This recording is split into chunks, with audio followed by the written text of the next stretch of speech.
Hello, this week's Parsha is a double Parsha. The first Parsha is Acharei, and the second Parsha is Kedoshim.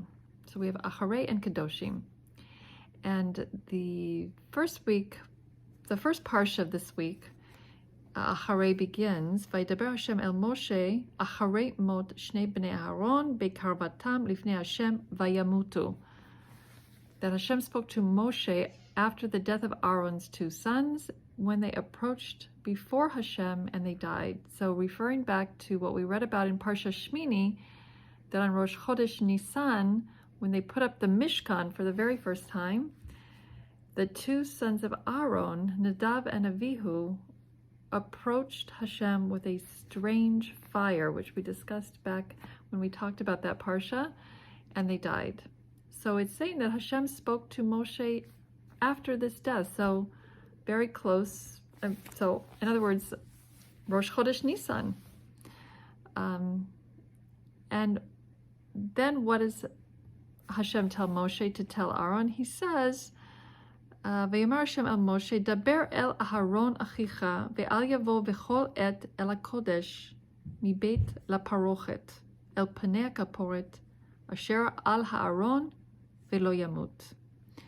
So he says that tell Aaron, your brother, that he shall not come at all times into the Mishkan, within the curtain, in front of the cover that is upon the ark, so that he shall not die. So he's telling Moshe that Aaron should not just come in anytime he wants into the Holy of Holies, behind the curtain where the Aron Kodesh, the Holy Ark, is held, where it's located. And when does he say that he is allowed to come? He's allowed to come on Yom Kippur. One time a year, the holiest man in the world, the Kohen Gadol, could come into the holiest place in the world, which is the Kodesh HaKadoshim, that miraculous place in the Mishkan where the ark was located. And as we learned, when we learned about the Parsha of the Mishkan and how it was constructed, that the measurements of the ark they would not fit into that space of the Kodesh HaKadoshim, and yet we are told that the ark did go in. So therefore it was a miraculous place. It was a place that defied time and space. And so the Kohen Gadol, the holiest man, could go into the holiest place on only one day a year, the holiest day of the year, which was Yom Kippur. And it tells then about all of the different services and different actions that Aaron would do on Yom Kippur, that he would change clothes 5 times. Sometimes he would be in his fancy clothes, with all of the Choshen Mishpat, with all the jewels, and his blue me'il, and the colorful ephod, and the tzitz, the golden head plate. So sometimes part of the service he would be in his usual Kohen Gadol clothes, but other times, for example, when he went into the Holy of Holies in the ark inside the Holy of Holies, he would wear just simple white linen clothing. So it details all of those services, including how they took 2 goats, and one was for Hashem, and one was to send over a cliff at Azazel, and the whole thing. So it is an interesting question. Why is Moshe telling Aaron all about what to do on Yom Kippur when it's Nisan? It's Pesach time. Like, we're just after Pesach, and Yom Kippur seems a long way away right now. Why would he tell him that? So that is an interesting question, which the Gemara does deal with. But one context in which they deal with it is that we are also told that the high priest, the Kohen Gadol, would have to be separated from his family for 7 days before Yom Kippur. And he would leave his family and go into basically seclusion in the Beis HaMikdash area. It was called the Lishkat Parhedrin, special room. And for the 7 days leading up to Yom Kippur, they would instruct him about all the different services and, review with him and make sure that he didn't come into contact with anything that was tameh, impure, that could render him unfit to perform the service. And that the reason that they would separate him for 7 days was very similar to how Aaron and his sons had been put into the Mishkan for 7 days before they put up the Mishkan on Rosh Chodesh Nisan. So that part of what Hashem was telling Moshe right now in Nisan was that just like Aaron and his sons stayed for 7 days in seclusion in the Mishkan while they learned the services and you showed them and demonstrated every day, so too Aaron and the high priest, the Kohen Gadol that would come after him and all the generations would also go into seclusion for 7 days to keep them pure, to instruct them about the intricate service. This was the holiest day of the year.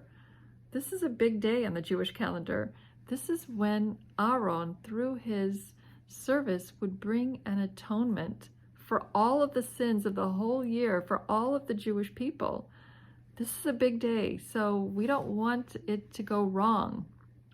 And in fact, we're told that they would have an alternate, a Sgana Kohanim, like a vice Kohen Gadol, who would be in the wings, waiting that in case, God forbid, something did happen and the Kohen Gadol was tameh or were not able to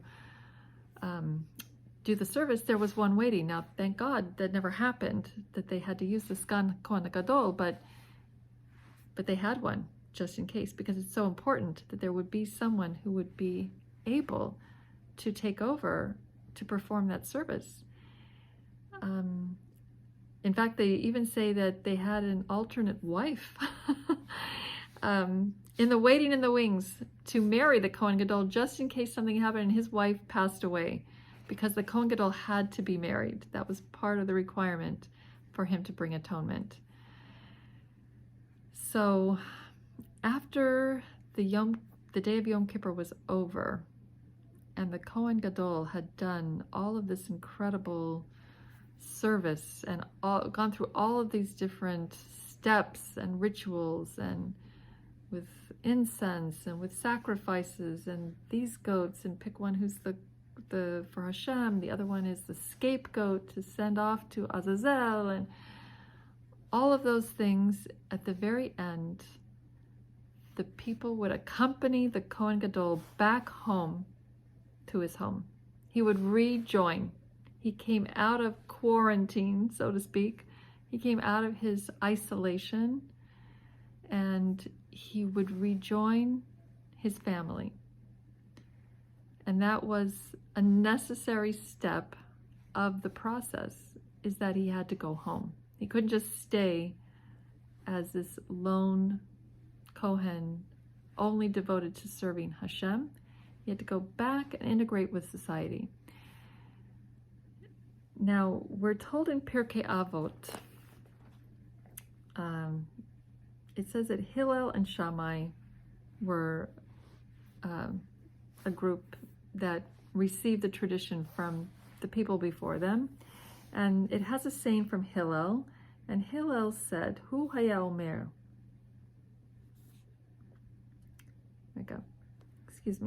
Hillel omer, Heve mitalmidav shel Aharon, Ohev shalom, verodef shalom, Ohev et habriot, umakarvan la Torah. So Hillel said, be of the students of Aaron. Love peace, run after peace, love all creatures, and bring them close to the Torah. So we learn from Aaron about Ahavas Yisrael. And interestingly, in the Parsha that comes after this, Kedoshim, it has the famous line, Ve'ahavta lere'acha kamocha, which we're told by another sage, Rabbi Akiva, Ze klal gadol b'Torah. This is the greatest law in the Torah, is Ve'ahavta lere'acha kamocha, you shall love your fellow as yourself. So here we see that Aaron is all about love, and he's all about peace. He loves peace. He runs after peace. He loves all creatures just for the fact that they are created by Hashem. They're briot. They're created by Hashem, and he brings them all close to the Torah. That's his job. So Aaron, going into isolation, was a necessary step for him to do the service that he needed to do to bring about the atonement for the people. Now we might say, wow, that's already a really big contribution to the Jewish people. Maybe he should stay always in the Beit HaMikdash, and he should daven for us, and he should always serve. But no, Aaron had to come back out of isolation and go home and be with his family and be with the people. Now we're told about Aaron that he was a peacemaker, so that when Aaron passed away, everyone cried. The men cried, the women cried, because Aaron was a person who would walk around and interact with the people. And if he would see somebody who seemed, kind of dejected, not so happy, he would go up and talk to him or her and make them feel good about themselves, make them feel acknowledged. When a person would have a disagreement with a friend, Aaron would come and he would do what he could try to do to make peace. When a husband and wife would have a shalom bayit issue and have an argument, Aaron came in a very sweet way. He would bring peace between the husband and wife by showing the husband and wife the good points of the other one and how much they really loved each other. So Aaron was all about love. He was all about peace. And even though atonement is so important, but at the end of the day, love and peace are the most important things. And the Kohanim, especially Aaron, who symbolized love and peace, that was their special gift. Their special gift was to love people and acknowledge them and make them feel good about themselves, which would motivate them to then have confidence that they could keep the Torah, they could achieve. And Aaron would bring peace among people. So there would be harmony, and there would be the strong unit, the units that the Jewish people are built on, the unit of the family and the home, and the unit of the community. This is what Aaron was all about, is strengthening the individual to give him confidence, strengthening the Jewish family, strengthening the Jewish home, and the Jewish community, bringing a harmony and a peace. So after the service of Yom Kippur is over and Aaron has done his thing in praying to Hashem, now he goes out and he's part of the community again, and he's there to bring love and peace and inspiration to everyone. So each one of us can learn, as Hillel said, Hevei mitalmidav shel Aaron, that each of us should be a student of Aaron, that we should really love peace, and we should really run after peace, and we should love every person, every creature, because Hashem created them, and we should bring them close to Torah. And let's focus on those things, and we'll make this world a better world, and we'll bring Mashiach closer. So have a wonderful Shabbos, and see you next week.